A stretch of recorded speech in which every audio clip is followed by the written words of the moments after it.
സമൂഹത്തിന്റെ സാമൂഹിക സാമ്പത്തിക മേഖലയിൽ നിർണായക പങ്കുവഹിക്കാൻ സ്ത്രീകൾക്കും കഴിയുമെന്നുള്ള സന്ദേശമാണ് രാത്രി സഞ്ചാരം ഉറപ്പുവരുത്തുന്നതിലൂടെ നൽകുന്നതെന്ന് മുഖ്യമന്ത്രി വി.ഡി. സതീശൻ. വനിതാക്ഷേമ വകുപ്പ് തിരുവനന്തപുരത്ത് സംഘടിപ്പിച്ച രാത്രികാല നടത്തം ഉദ്ഘാടനം ചെയ്യുകയായിരുന്നു അദ്ദേഹം.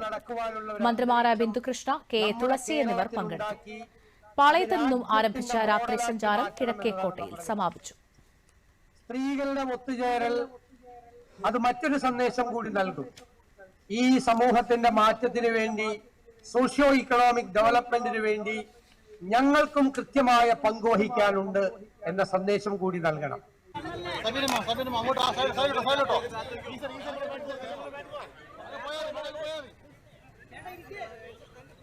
ഈ കുണ്ടി കൊഴുപ്പുകൾ തന്നെ